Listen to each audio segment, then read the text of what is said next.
Você que é produtor rural e está pagando mais de R$ 500 na conta de luz, esse recado é para você. Nós da Extrasol Energia Solar somos especialistas em sistemas de energia solar. Podemos atender você, sua propriedade, sua família com os melhores equipamentos. E temos parceria também com as melhores instituições bancárias para fazer com que você economize ainda mais com o seu equipamento solar. Quer saber mais? Clique aqui no botão abaixo e solicite o seu orçamento.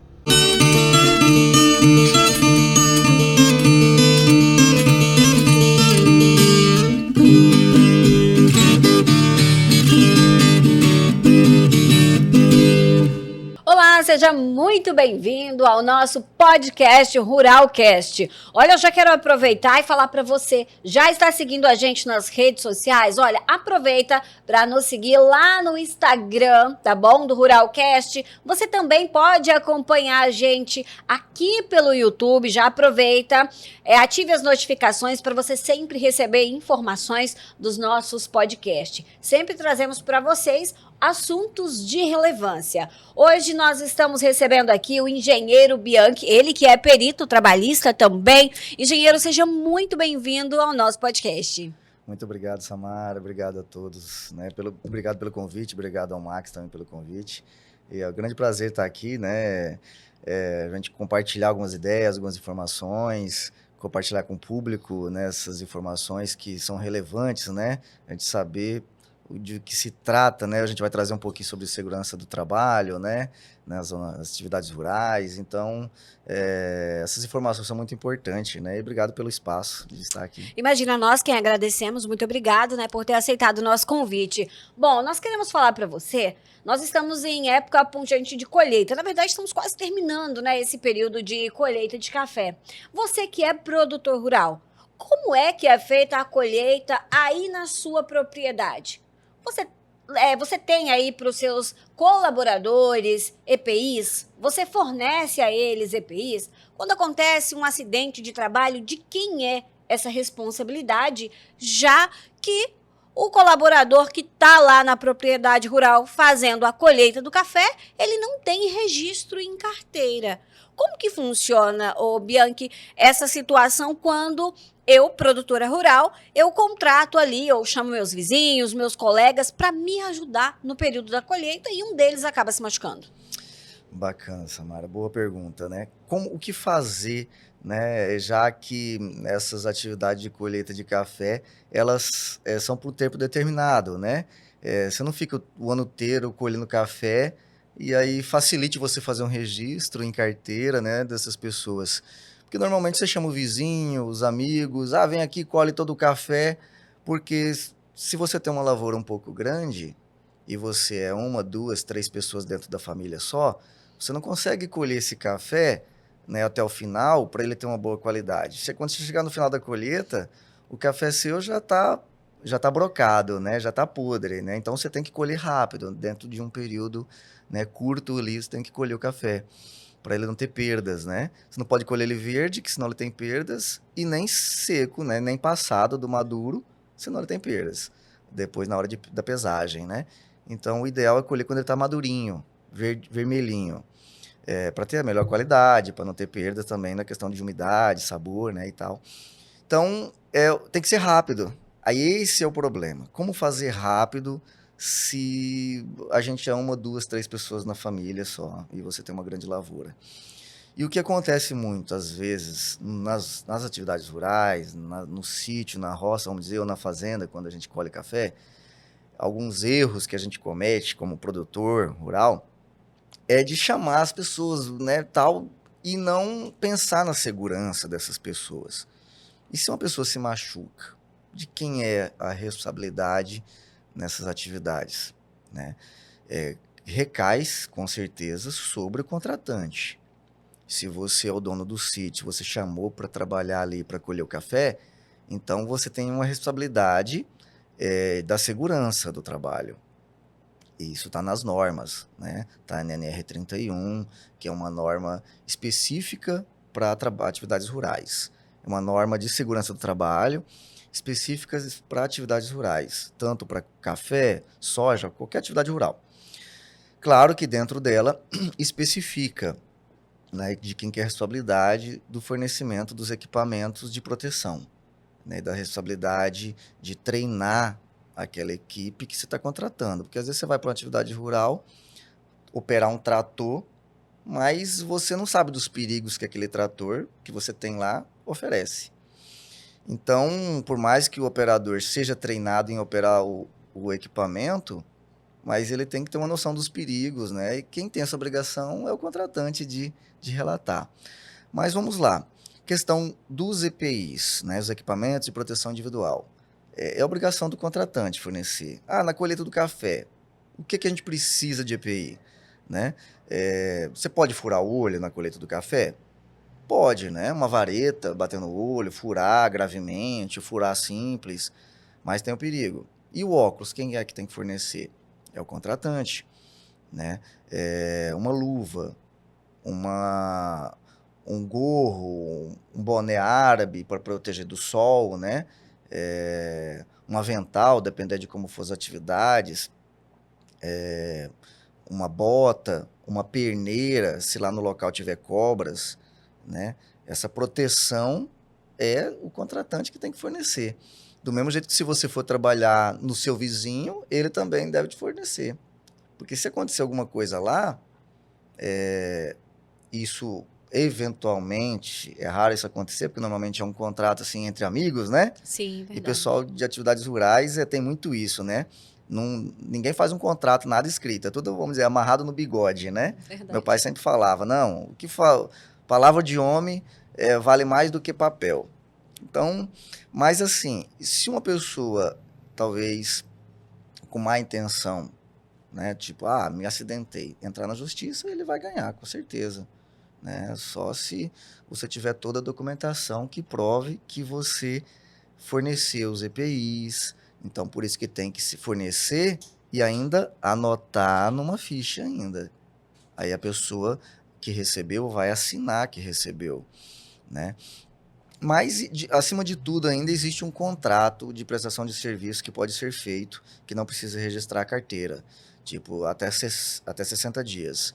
Então, você pode fazer um contrato com pessoas que vai te ajudar na lavoura, na colheita.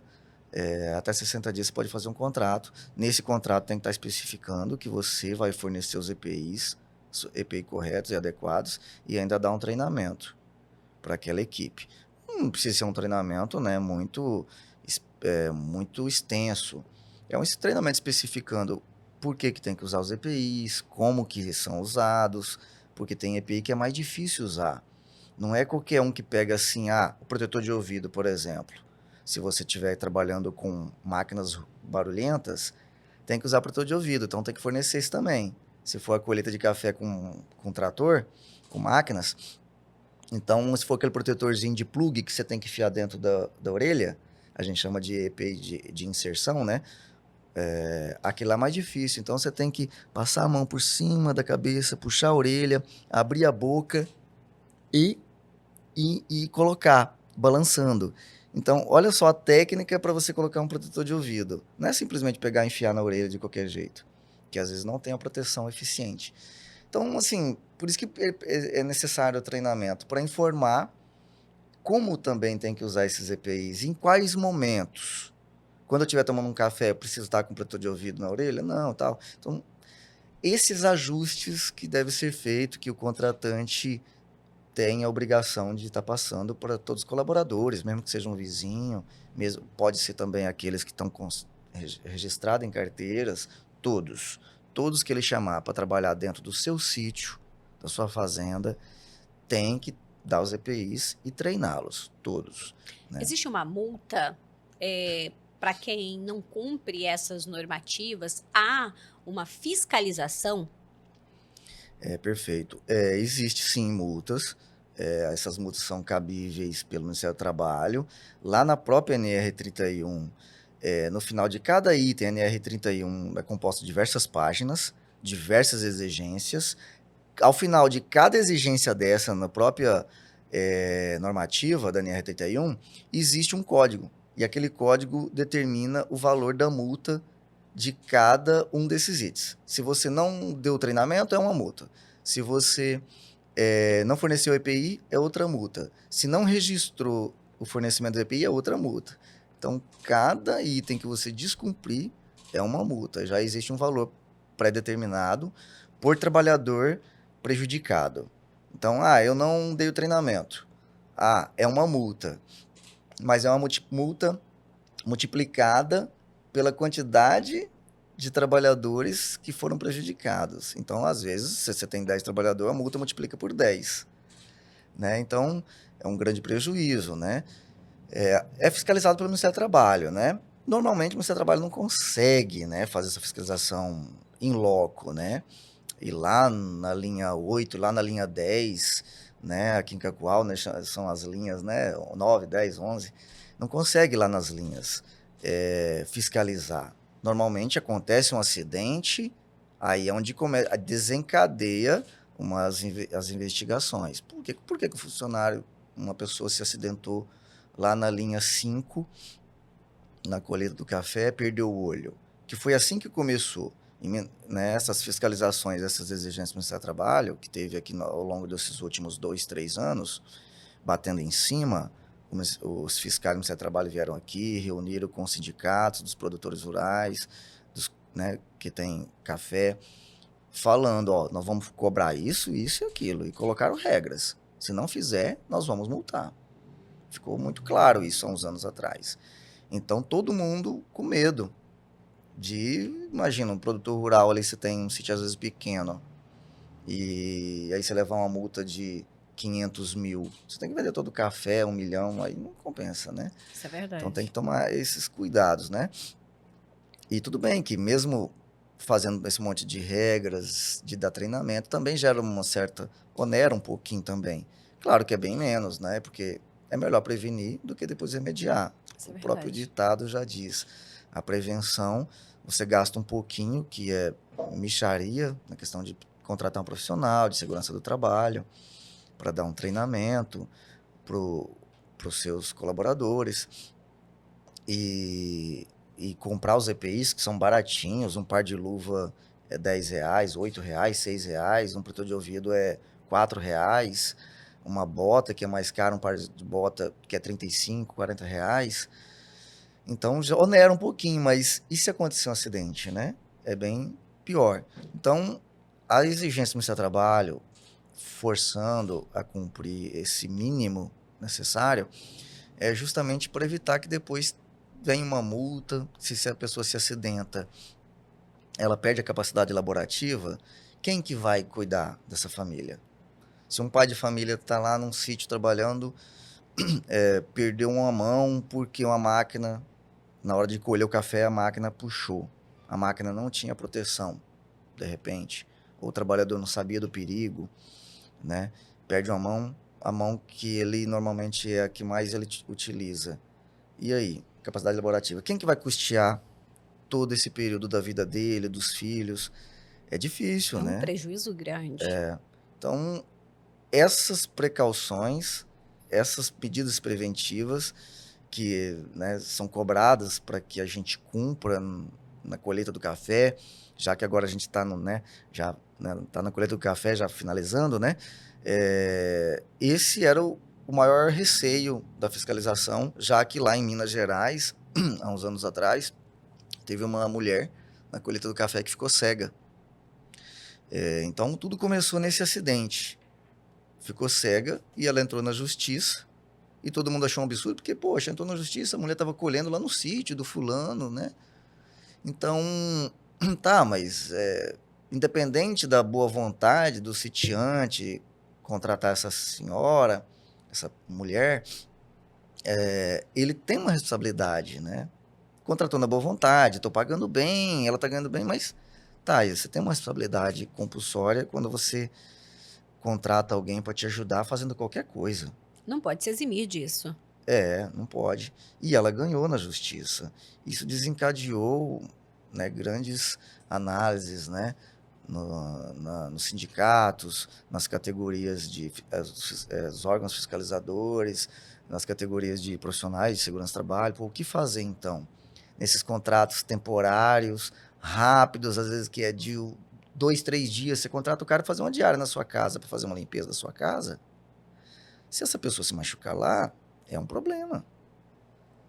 Ah, vou contratar o pintor para fazer um dia de pintura na sua fachada da sua casa. Se ele cair e se machucar, você tem responsabilidade. Com certeza você, se ele entrar na justiça, você pode perder e ainda pagar uma indenização conforme a gravidade que teve do acidente, você paga uma indenização caríssima. E o pedreiro, isso é normal. Aliás, não é tão normal, mas isso é possível acontecer se ele entrar na justiça. Porque você não deu os EPIs, você não deu o cinto de segurança, ele caiu, a escada estava mal ancorada, mal fixada. Então, é um risco para todos nós, não só colheita de café, né? Qualquer um de nós que contrata pessoas para estar nas nossas casas, nós temos responsabilidades, né? A gente está falando de acidentes, mas recentemente teve outros casos, não somente com café, mas o que acontece muito são acidentes em silos, né? O Sim. porquê que acontece tantos acidentes em silos? É realmente a falta de EPI ou é um descuido de quem trabalha naquela empresa? Né? Você que é perito, que trabalha com isso, como que você analisa e vê essa situação? Nós temos né, a gente que está nos grupos de WhatsApp de diversos locais do Brasil, né, os grupos de engenheiros de segurança, que eu estou nos grupos, grupo dos técnicos de segurança do trabalho, né, que são 2 profissionais que atuam incessantemente na área de segurança do trabalho, tentando promover a segurança. Então a gente vê muitos acidentes que eles mandam nos grupos, né? Acidente que aconteceu aqui em Cacoal, acidente que aconteceu em Ji-Paraná, Porto Velho, Mato Grosso, que acontece muito, né? Devido à grande produção de soja, né? Naquele estado. Mato Grosso é o campeão, né? Quando a gente fala, né, em acidentes, claro que é campeão porque também produz, né? Um dos maiores municípios, o município de Mato Grosso é o maior produtor de soja do Brasil, né, que é Sorriso. Então, é natural que lá, devido à grande produção, aconteçam mais acidentes. Não é porque é falta de segurança, né? Às vezes, é claro, aconteceu um acidente, alguma coisa deu errado. Alguma coisa deu errado. Em qualquer acidente, a gente analisa, né, como perito, a gente chega, procura identificar a circunstância do acidente, ver se o trabalhador estava equipado com os EPIs todos necessários e ver se o trabalhador falhou na fixação do EPI, do equipamento, principalmente quando é quedas, né? Nos silos acontece muitos acidentes fatais devido às quedas e devido ao engolfamento, né? O engolfamento é quando você morre afogado nos grãos, né? Porque os grãos é como se fosse uma areia movediça. Se você cair ali, quando você se mexe, você vai afundando, né? E ainda tem algumas fases de dentro dos silos que às vezes você precisa desmoronar os grãos, porque os grãos às vezes ficam apoiados nas laterais dos silos, e a rosca que faz o transporte dos grãos para dentro dos caminhões, para ir para o porto, lá em Porto Velho, a rosca fica lá no fundo. Então os grãos têm que ficar em cima da rosca, a rosca sem fim gira e joga dentro dos caminhões, né, nas carrocerias das carretas graneleiras. Então, e aí é transportado. Então as pessoas quando entram dentro dos silos, se elas entrarem dentro do silo, não tiver com equipamento, não tiver com segurança, se acontece um desmoronamento de grãos desse, engolfa, morre afogado. E não consegue tirar fácil, não. Só consegue tirar se evacuar todos os grãos de dentro do silo. Não dá para você, vou mergulhar, vou pegar o cara pelo braço, puxar. Porque se você entrar dentro do silo para puxar o cara engolfado pelo braço, você também afunda. Então, é todo um risco ali, você tem que ter um apoio em cima dos grãos para você não afundar. Então, é uma situação complexa. E essas pessoas morrem porque faltou alguma coisa. Faltou um EPI, ou mesmo que forneceu os EPIs, mas não deu os treinamentos equivalentes. Eu dei um treinamento, mas às vezes para trabalhar nessa atividade você precisa de 3. Porque existe o treinamento para trabalho em altura, que é o curso de NR35, que aí é para trabalhar em altura só. Vai falar só de trabalho em altura, como ancorar uma escada, como fixar um cinto numa linha de vida, como colocar um talabarte ancorado na escada ou numa linha de vida. Então tem todo um curso feito para trabalho em altura. Aí para trabalhar em espaço confinado, que é o silo. A gente classifica os silos como espaços confinados. NR33 é outra NR.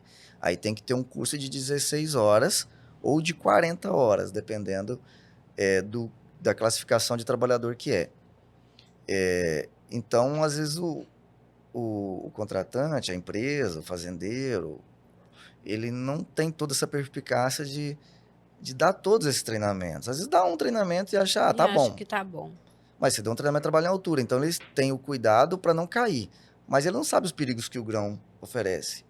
Que lá dentro do silo também tem um grande perigo de incêndio, né? Porque tem muita poeira lá. A gente até tem áreas classificadas, né? Quando a gente fala em área classificada, a gente fala que é área possível de incêndio ou explosão. É uma área classificada, igual posto de gasolina. É uma área classificada também, né? Então, qual o cuidado que esse trabalhador tem que ter lá dentro? Você não pode riscar um fósforo, você não pode fazer isso. Às vezes o cara nem sabe. Aí ele chega lá dentro, acende um cigarro, ou próximo ali, aí gera uma explosão, né? Então, tem muitos riscos que demanda das atividades com silos, muitos, né? Então, tem que ter ali no mínimo 3, 4 cursos diferentes. Isso se o cara nem opera a máquina. Ah, mas o cara opera uma máquina. Então, ainda tem mais um curso de operação com máquina. Se ele opera 2 tipos de máquinas, é 2 cursos diferentes.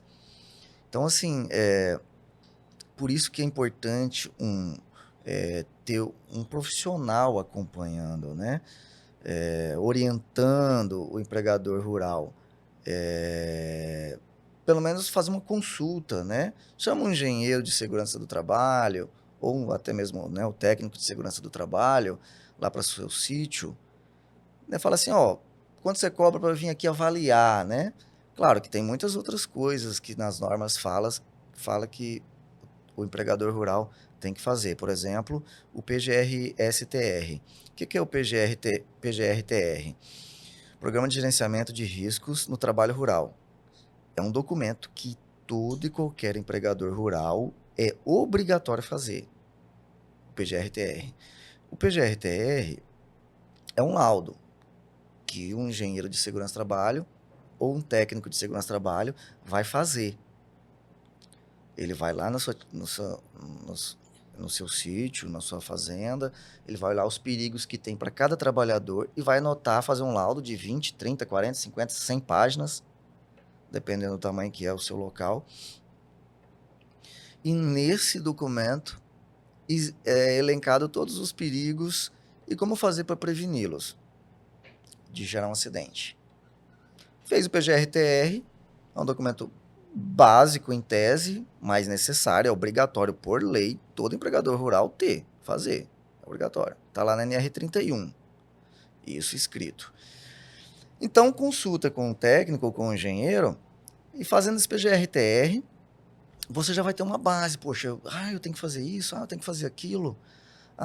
Essa roçadeira, eu preciso de ter essa proteção. Aquele trator, eu preciso de ter a barra anti-capotamento, que talvez não tenha, e tal. Então já te dá uma base, já é o primeiro passo, assim, bem importante, já para você se prevenir de possíveis acidentes, né? Já a primeira base ali, essa consulta com o profissional de segurança, fazendo um PGR-TR, ou simplesmente, claro, convidando ele para identificar e te dar uma base. Que tipo de curso eu preciso ministrar para os trabalhadores? Que tipo de EPIs eu preciso entregar para os meus trabalhadores nessas atividades? E pronto, você já consegue se prevenir de um problema grande, grave, futuro, até indenizações caras. Imagina se a pessoa fica paraplégica, tetraplégica, fica incapacitado totalmente para o trabalho. Quem que vai ter que alimentar aquela família? Você acha que quem que vai alimentar? Claro, quem contratou, né? Possivelmente com o contratante, que vai ter que indenizar até os filhos dessa pessoa que se acidentou, até os filhos completar 21 anos ou ir para a faculdade, que é uma pensão para os filhos, E para esse cara até os 78 anos de idade, que é a previsão de vida hoje, né? Ou seja, você vai pagar a indenização o resto da sua vida. Essa é a sua vida. O resto da sua vida. Às vezes não compensa, né? E o interessante de tudo isso é que às vezes o produtor rural, o empregador rural, ele não tem a noção da dimensão, né? Do De perigo, do né? perigo e de tão complexo é que não é simplesmente você contratar uma pessoa e colocá-la na sua propriedade e tá tudo bem. Então hoje existem muitas normas e regras que vão pesar no bolso se você não fizer elas adequadamente, se você não seguir as normas adequadas. E sem contar, né, que quando deixa de fazer isso, além de pesar no bolso, você ainda tem que aí ter todo um transtorno, né? Porque realmente acaba causando um grande transtorno tudo isso, né? Agora me diz uma coisa.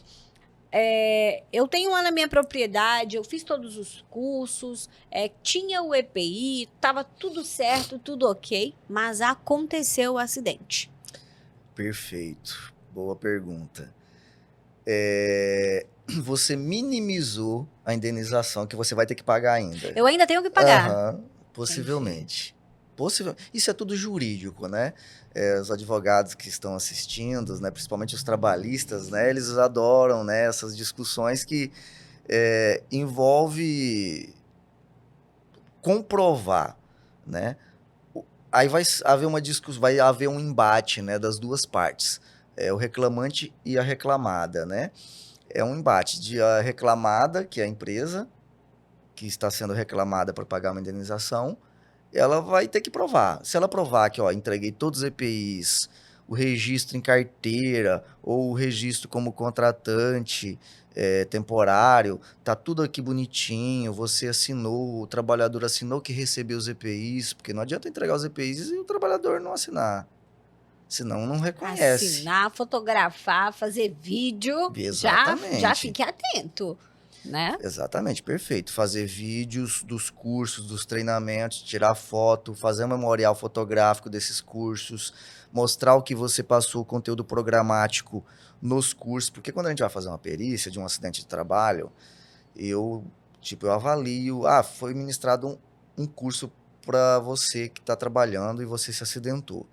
Mas às vezes esse curso que foi ministrado não tem nada a ver com o que você estava fazendo quando você se acidentou. E a empresa acha que, não, já dei treinamento, tá bom. Mas eu vou olhar, não, você deu treinamento falando sobre a colheita do café, mas você não deu treinamento para o cara operar o trator. O trator é outra coisa, é para ter outro treinamento. De acordo com o NR12, você deveria ter dado treinamento para operar trator. Está lá na NR12 escrito isso. Então, é um outro tipo de assunto.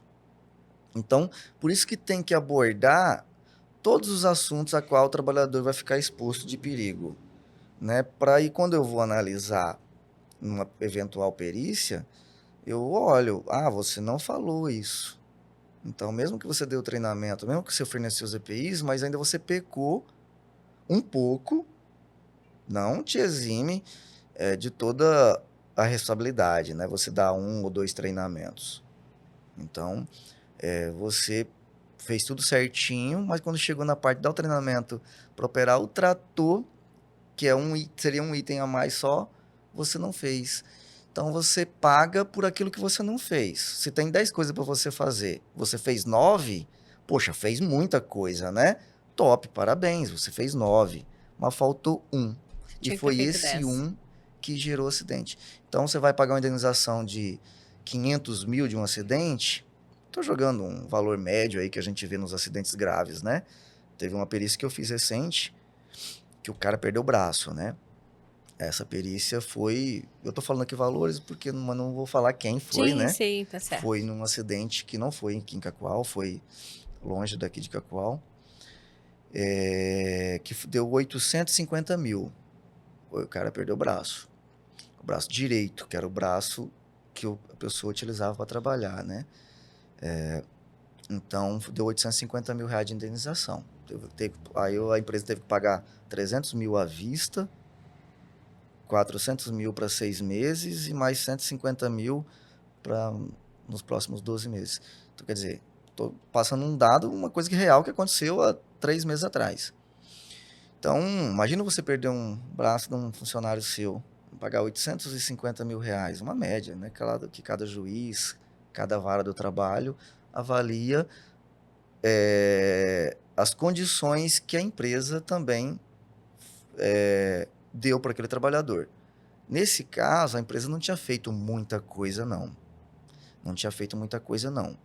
A máquina estava desprovida de proteção, o trabalhador não tinha o treinamento específico para estar manuseando aquela máquina, mas algumas coisas a empresa tinha. A empresa tinha uma assessoria de segurança do trabalho que ajudava ela, só que essa assessoria talvez não, por mais que talvez tenha cobrado melhorias naquela máquina, a empresa também não executou as melhorias, né? Então a empresa pensava um pouquinho em segurança porque tinha essa terceirizada, tinha um engenheiro contratado que vez ou outra ia lá, mas alguma coisa aconteceu que não viram essa máquina. Se viram, não corrigiram.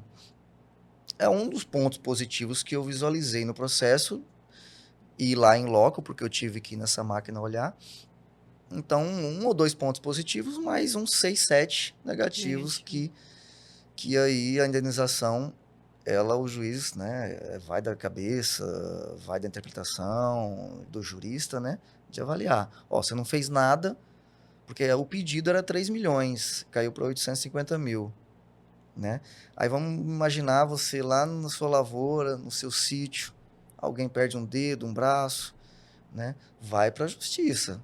O cara, né, os advogados vão avaliar os prós e os contras, vão falar, ó, vou pedir 2 milhões, 1 milhão, 3 milhões. Aí você tem que se defender. Aí essa é a dificuldade. Se você não tem comprovante de nada, Como que se aí como que defende? se defende, né? Imagino. Então, se você tem um comprovante que você fez alguma coisa importante, ótimo. Tende-se a reduzir muito uma indenização em cima daquele pedido da inicial, né? Normalmente se pede muito mais do que no final normalmente se paga, né? Mas é uma estatística que eu vejo nos processos. Mas assim, quanto mais comprovante de coisas que você fez para o seu colaborador, mais vai ser reduzido essa indenização possível, né?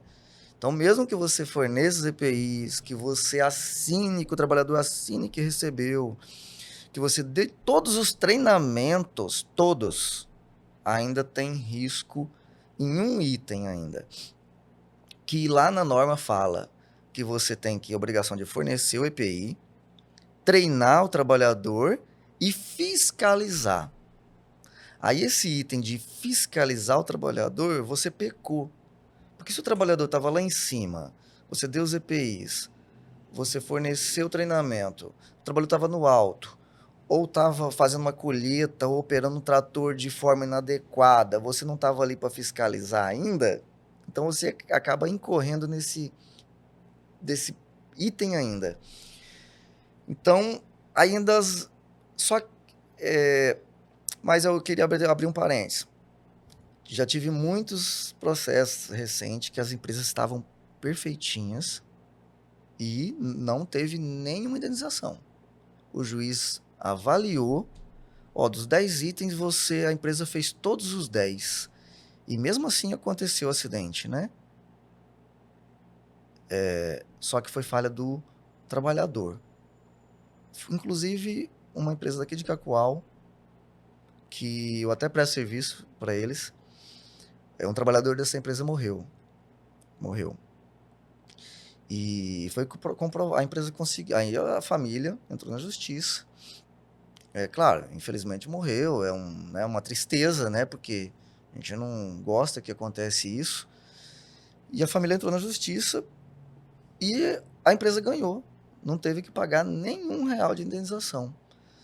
Né, não exime, claro, todo o prejuízo, né, familiar, social, de perder uma pessoa. Isso a gente, como profissional de segurança, que eu já trabalho na área de segurança, trabalho há 25 anos, desde 2000 que eu trabalho na área de segurança trabalho, que eu fiz técnico de segurança trabalho, em 2000 no Senai aqui de Cacoal, e depois Fiz engenharia de segurança do trabalho, fiz engenharia ambiental, sanitarista, engenharia de tráfego, a qual sou perito também de trânsito. Então, desde essa época, a gente tem visto muitas mudanças na área de segurança do trabalho, mudanças muito para melhor, claro, tanto nas técnicas de proteção, nos EPIs muito evoluídos e também na justiça, né? Porque quando tinha um acidente há anos atrás, por mais que a empresa tivesse feito tudo, a empresa ainda era condenada a altos valores ainda, né? Que em tese, né? Falar uma coisa bem questionável, né? Para advogados também e outros profissionais também ficar pensando, né? Que talvez é um pouco até injusto. Poxa, a empresa fez tudo e mesmo assim ainda ter que pagar. Claro, teve uma perda? Teve. Ninguém está questionando essa perda, né? Laboral ou até fatal. Mas, assim, muitos acidentes acontecem porque os trabalhadores estavam fazendo errado. Não seguiam o que nós tínhamos falado nos treinamentos. Nós, profissionais de segurança em geral. A gente dá o treinamento, fala, ó, quando você está trabalhando em altura aqui, você tem que ancorar o talabarte, o cinto de segurança, naquela linha de vida resistente ali. Às vezes o cara ancorava errado, ou não ancorava, ele caía estando com o cinto no corpo, mas ele não ancorou, ele não travou. E a empresa deu treinamento, deu os EPIs. Então, esse acidente específico, o trabalhador morreu por uma condição que ele gerou para ele mesmo. Ele tinha todos os treinamentos, dezenas de treinamentos ao longo da vida dele. Ele era um profissional específico naquela área onde ele morreu. E assim, a família entrou na justiça e mesmo assim e perdeu, né? A família, a empresa não teve que pagar indenização nenhuma. Então tá aí uma prova de que se a gente fizer, a empresa, o empregador fizer certinho, cumprir com a sua obrigação, de acordo com o que está na norma, você pode não ter que pagar nada futuramente. Claro que não exime da responsabilidade sua de fiscalizar, de estar sempre olhando, de estar sempre cuidando. Por mais que você dê o treinamento, hoje, mas daqui a um tempo o trabalhador esquece, você tem que reformar esse treinamento, realizar novo treinamento, a gente chama de fazer reciclagem, né? Fazer reciclagem desses treinamentos que você ministrou para estar quente na cabeça do trabalhador e não passar despercebido. Porque com o tempo, o trabalhador vai esquecendo de algumas medidas de proteção, vai fazendo só as mais principais, esquece daquelas triviais, mas às vezes é aquelas que geram o acidente. Então, hoje, o empregador ele tem uma responsabilidade muito grande em cima do social, né? Se você não fizer o básico, o necessário, tudo aquilo que está na norma escrito, você, além de ser penalizado, vamos dizer assim, financeiramente, que talvez seja o que mais, né, quando fala que vai doer no bolso, as pessoas se movem, né? Mas é a responsabilidade social, né, com a família, não é só com aquele trabalhador que é funcionário seu, mas você tem responsabilidade com a família dele. Você está ajudando o filho daquele funcionário a se educar, a ser uma pessoa na sociedade. Porque às vezes é só aquele funcionário seu que traz o provento para dentro de uma família de 6, 7, 8, 10 pessoas. E aí, se ele se machucar, olha só o prejuízo que você está gerando para uma família, né? Um Então, transtorno o grande, né? transtorno. Então, é isso que eu acredito que o empregador tem que ter essa consciência, né? Não é custo, quando a gente fala em segurança do trabalho, não é custo, é um investimento. É que quando a gente previne um acidente, é difícil saber. Como que eu vou saber que eu previne um acidente? Não, não tem como contar. É incontável, porque se você preveniu, você não sabe que ele poderia acontecer. Então, essa é a dificuldade de medir, porque os empregadores, os empresários, eu também tenho empresa, a gente como empresário, a gente avalia muito assim, poxa, como que eu vou medir? Eu vou investir numa coisa que vai me dar retorno. Segurança do trabalho não me dá retorno, aparentemente, porque não tem como medir. Aí esse é o problema. A gente não consegue medir, esse ano eu preveni 2 mortes e 28 acidentes. Não tem como. Não existe esse número. Eu preveni tanto. Você não sabe, se você preveniu, ele não aconteceu. Verdade.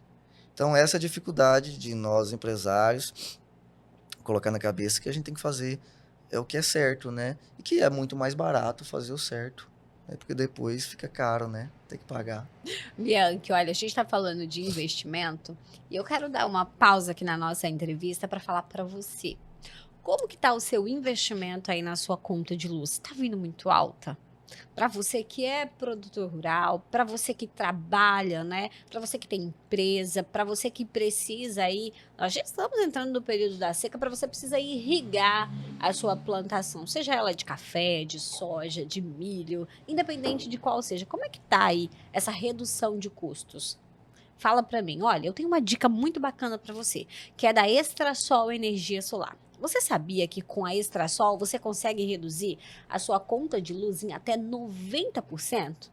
Sabia também que somente na Extrasol você consegue planos de carência de até 4 anos para você começar a pagar? E também parcelas, olha, parcelas que cabem no seu bolso. Já imaginou? Vamos fazer uma conta rápida.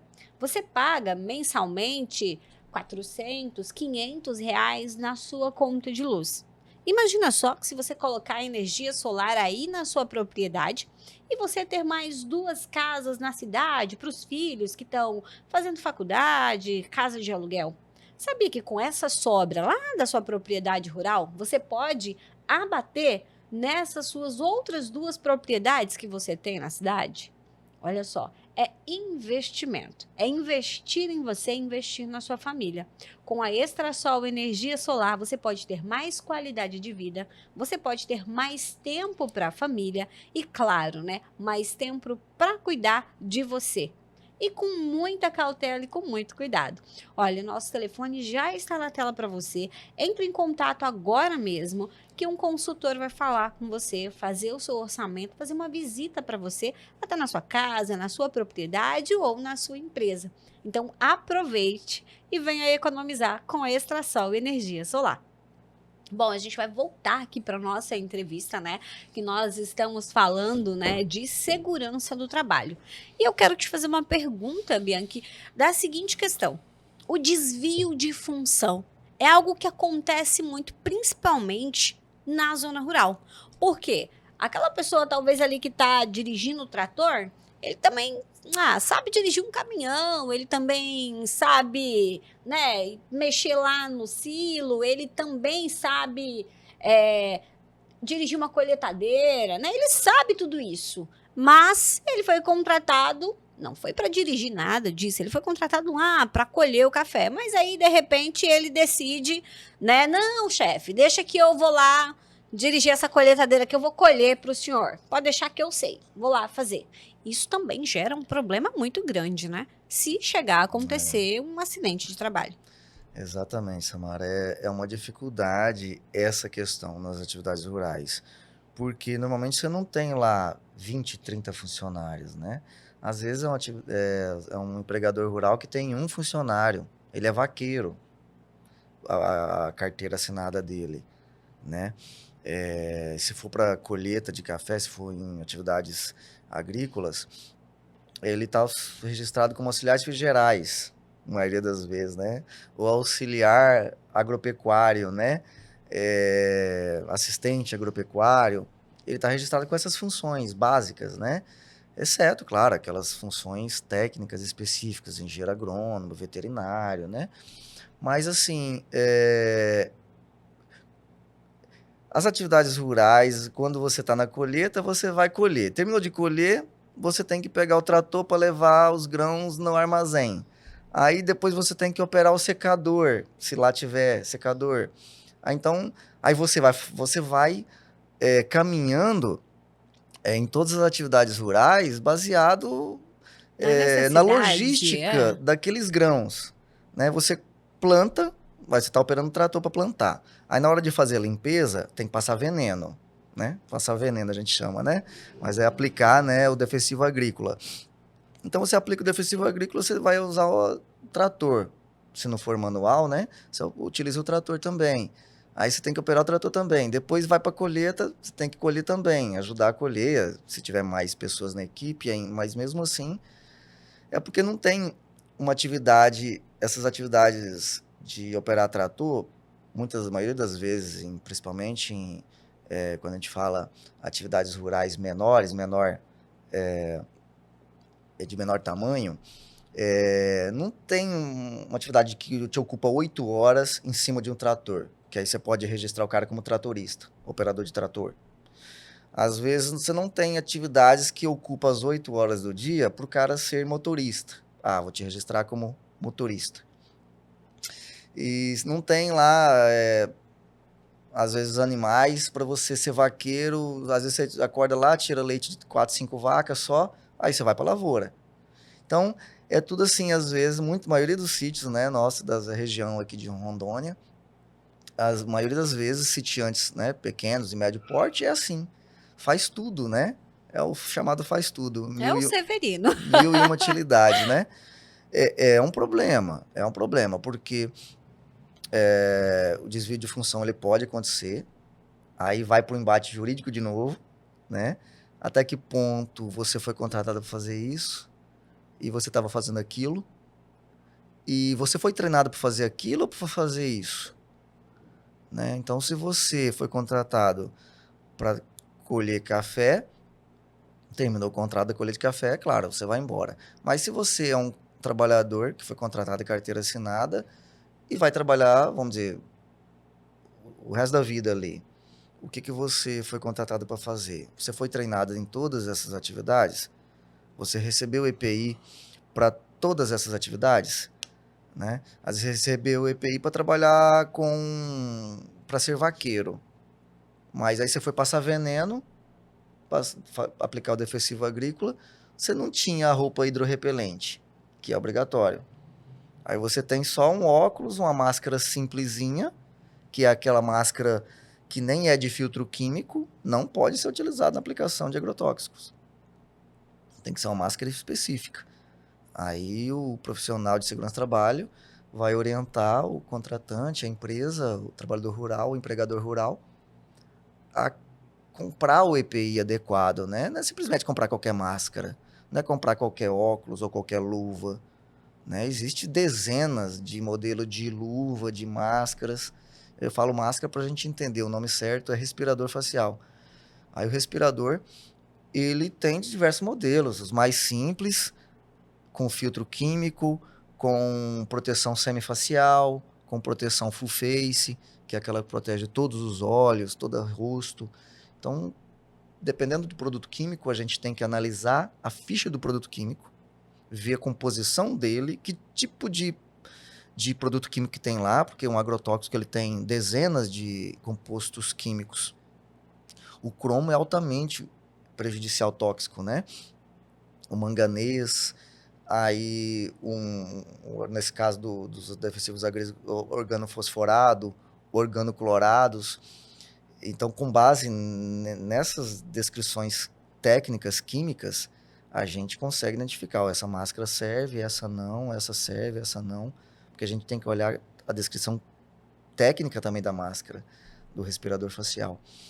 E então, às vezes, quando chega a certos pontos, tem que ser analisado bem tecnicamente, né? Então, foi feito essas avaliações na hora que ele foi aplicar o defensivo agrícola? Ah, não foi, porque ele é contratado como vaqueiro, então ele só recebeu treinamento na hora de trabalhar na lida com o gado, em cima de um cavalo. Ele recebeu treinamento para ele trabalhar quais os perigos de trabalhar em cima de um cavalo. Ele pode descer ou não lá no meio do pasto, desapear do cavalo. Ele pode descer dentro do curral, no chão, sem estar em cima do cavalo, tendo animais dentro da mesma baia? Não pode. Então, existem umas regras. Então, ele recebeu treinamento para isso. Aí, o desvio de função é quando passa a fazer outra atividade que não é daquela que ele recebeu treinamento, não é daquela que está em carteira ou que ele é um profissional, que ele estudou para aquilo, né? Às vezes ele fez algum curso para aquilo, para aplicar uma vacina. Não é qualquer um que aplica vacina, tem que ter curso para aplicar a vacina, principalmente de brucelose, né? Porque se você encostar a mão na agulha, se você tiver feito a cutícula, você já pega a brucelose. Tipo, você encostou em algum ponto da mão que tem por exemplo, uma feridinha, se você encostar na agulha que aplicou a brucelose, porque a própria brucelose, a vacina da brucelose, é a própria brucela, que é aplicada dentro dos animais, das fêmeas, para gerar a proteção. Só que para nós seres humanos, nós somos mais frágeis um pouco, a gente, mesmo com essa dose pequenininha, a gente pega a brucela. E aí a brucelose é muito perigosa para a gente, seres humanos, né? Então, até que ponto isso é desvio de função? Isso é muito jurídico, né? Normalmente, quando você tem 1, 2 funcionários no seu sítio, na sua fazenda, ocorre muito esse perigo de desvio de função. Então, por isso que tem que treinar e orientar todos os trabalhadores em tudo aquilo que ele for fazer. Inclusive, dar todos os EPIs adequados, né? Para que esse risco minimize. Mas é tudo uma questão de decisões jurídicas. Caso você tiver dúvida se está tendo desvio de função, se você está fazendo alguma coisa que não é da sua alçada, só juridicamente, de repente, para identificar se você tiver algum prejuízo, né? Mas tecnicamente, quando a gente vai avaliar, nós como engenheiro de segurança ou como técnico de segurança, a gente consegue identificar sim até que ponto, porque tem muitas funções quando você registra em carteira que é visivelmente desvio de função. Tipo, eu contratei como motorista. Aí você coloca ele a operar uma máquina, uma serra policorte. Então é nítido a desvio de função, porque motorista é uma coisa, nada a ver com aquilo. O negócio aqui nas atividades rurais é registrado como auxiliar de serviços gerais, auxiliar agropecuário, trabalhador agropecuário. E aí o que faz um trabalhador agropecuário? Aí lá no CBO, no Código Brasileiro de Ocupações, tem uma descrição do que faz o trabalhador agropecuário. E se você estiver desviando daquele foco, corre o risco de você ter que indenizar por desvio de função se o trabalhador entrar na justiça, né? Por algum prejuízo que ele acha que ele está tendo. Aí ele vai requerer esse prejuízo, né? Mas, então, você não pode fugir do Código Brasileiro de Ocupações, daquela descrição que está lá, né? Vaqueiro trabalha na lida com o gado, correndo os pastos, olhando se não está quebrado alguma cerca, né? Mas aí você coloca o cara operar um trator, pode ser que dependendo de qual atividade, mas se o trator é só para levar o sal no coxo, aí beleza, se é só para levar o sal no coxo, mas ele teve o treinamento de como operar o trator, ele sabe dos perigos, ele sabe dos riscos, talvez o juiz entenda numa eventual necessidade de uma demanda jurídica, o juiz possa entender que não teve desvio de função, mesmo ele sendo vaqueiro, mas estava operando o trator, né? Porque você deu treinamento, você orientou, e o trator era só para auxiliar nas atividades pecuárias, que era só para colocar ração no coxo, não era para fazer nada agrícola, fazer um manejo de solo, né? Então, vai muito dessas avaliações bem técnicas, avaliar a atividade que ele foi contratado para o que ele está executando. Aí, se a gente vê que está um desvio muito grande, facilmente pode ser constatado um desvio de função, sim. E isso, em atividades rurais, não vou dizer que é muito comum, mas pode acontecer, sim, porque você faz muita coisa nas atividades rurais e que, se você for contratar uma pessoa para cada atividade, você não dá conta. Às vezes você não Fica consegue, né? inviável. Fica Verdade. inviável, principalmente para o pequeno e médio produtor, né, rural, que tem ali um lote, 42 alqueires, ou até menos, que você tem pasto e você tem uma lavoura. Aí você quer colocar um caseiro, né, vamos dizer assim, que a gente chama, né? Quero colocar um caseiro. Aí, o que esse caseiro vai fazer, né? Vai limpar a grama, vai tirar leite, vai roçar pasto, vai te apanhar café com você, né? Então, é bem assim, questionável, sim. Pode haver essa questão de desvio de função, sim, mas tem que ficar bem acordado, né? Ali na hora do contrato, é importante a contabilidade, fazer um contrato na hora que for contratar o trabalhador, de repente até descrever as atividades que ele vai executar ali, porque às vezes não, o contrato de trabalho é muito importante. No contrato de trabalho, vou contratar um trabalhador, eu vou colocar as cláusulas das atividades que ele vai fazer. Claro que não exime você contratar ele como vaqueiro e colocar que ele vai operar a máquina, mas dentro daquela atividade agrícola, agropecuária, descrever também as atividades que ele pode executar, né? O contrato de trabalho é muito importante, ser bem descrito, né? Para não ter essas dúvidas, né?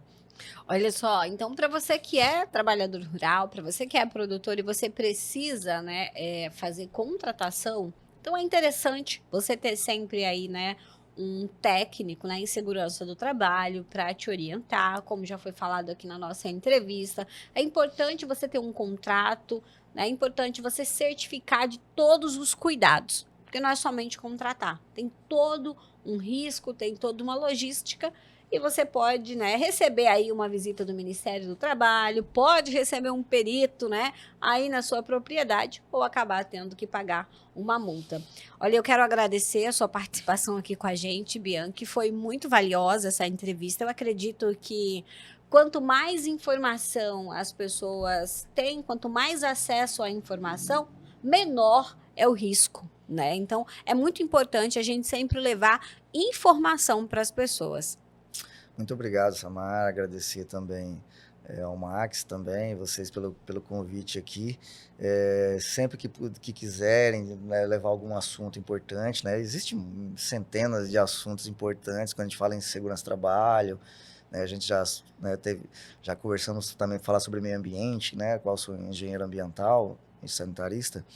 De repente tratar de alguns assuntos, né? Que estão na mídia, que estão acontecendo, né? Tratar esses assuntos, abastecer a nossa sociedade de informações, né? Informações gratuitas, né? Isso é muito importante, né? Os nossos munícipes aqui da região, né? De Cacoal e região, né? Que está assistindo isso no estado todo e Brasil, né? Então, não são informações de normas simplesmente municipais. Tudo que nós falamos aqui hoje, né? Serve para o Brasil inteiro, né? São normas federais que rege a segurança do trabalho, né? Então, serve para qualquer lugar do Brasil. Então, informações valiosas que ajudam, nos auxiliam, né? Tanto como empregador, como empregado, nos auxiliam em qual o caminho que nós podemos seguir, né? Nos ajuda, né? Verdade. E é claro, eu já quero pedir para você, deixa o seu Instagram para o pessoal que está acompanhando a gente, né? Para você que está acompanhando a gente nas redes sociais, já aproveite, vá lá no Instagram do Engenheiro Bianchi, vá, acompanhe ele lá também, que eu tenho certeza que você também terá informações, né? Isso, eu sempre posto alguns vídeos, algumas informações, né? Alguns posts lá sobre segurança do trabalho, sobre os cuidados, né? Que os empregados e os empregadores têm que ter, né? No dia a dia. O meu Instagram é o Engie, né? De engenheiro, Engie Bianchi, né? @Engie Bianchi é o meu Instagram. É simples, não tem muita dificuldade. E lá eu estou sempre postando, tirando dúvidas. Muitas pessoas que me seguem, que são alunos meus, ou são empresários, ou são trabalhadores, né? Porque a gente ministra curso lá na empresa também. Ministramos cursos. Então, o pessoal me pergunta, Bianchi, o que fazer se eu não estiver trabalhando, eu não tive curso, não tive treinamento? Bianchi, você faz cursos de operador de máquinas, de pilhadeiras, né? Que eu faço, né, a gente faz bastante lá na empresa, operador de pilhadeira, operador de muque, né? NR35, trabalho em altura, todos esses cursos de NRs nós fazemos, né? Na empresa. Então, o pessoal sempre me pergunta sobre perícias, né? Tem alguns alunos de perícias também que me perguntam se uma situação aconteceu de tal forma, o que fazer, o que dá para analisar, como fazer medição de químicos, que gera muita dúvida também. Então, estou sempre à disposição no meu Instagram, né, @engebianchi, Bianchi, né, se escreve Bianchi. É só entrar lá, já me segue lá, que eu sigo vocês também. E ali também tem meu WhatsApp, lá no próprio Instagram. Tem meu WhatsApp também, pode mandar mensagem pelo WhatsApp. Olha aí, você já vai ficar bem informado, já vai estar acompanhando todo o trabalho dele também, da empresa, né? Que ele cuida, então você já vai ficar sabendo de todas as informações. Precisando fazer um curso também, já vai conseguir falar com ele lá pelo WhatsApp. Olha, eu quero agradecer aqui também a TV do Povo, né? O canal 29.1, que transmite, né? Todos os nossos podcasts, as nossas entrevistas. E também a TV Record da cidade de Rolim de Moura, que também está sempre, né, transmitindo as nossas entrevistas e os nossos podcasts. E é claro, né, os nossos 19 sites parceiros em todo o estado de Rondônia. Porque quando a gente fala em produtor rural, quando a gente fala em informação, é claro que a gente tem em primeira mão para você. Você pode acompanhar o nosso site Ruralcast, www.ruralcastshow.com.br. Você acompanha todas as nossas programações e informações com credibilidade. Muito obrigada pela sua participação aqui com a gente, tá bom? Seja sempre bem-vindo e, claro, né, a gente aguarda ele aqui outras vezes também para a gente estar conversando sobre novos assuntos e levando até você muita informação. Muito obrigado, Samara. Obrigado, Max. Estamos aqui à disposição. Precisar, né, outros assuntos, nós vamos estar aqui junto. Claro, daqui uns dias nós aparecemos aqui novamente. Vai ser um prazer receber você aqui com a gente. Olha, muito obrigada pela sua companhia. Acompanha a gente, tá? Acompanha a gente já aí nas redes sociais. Não fique de fora para você saber todas as informações em tempo real. Já segue a gente aqui no YouTube e também na nossa página no Facebook e também lá no Instagram. Um grande abraço e até a próxima, se Deus quiser.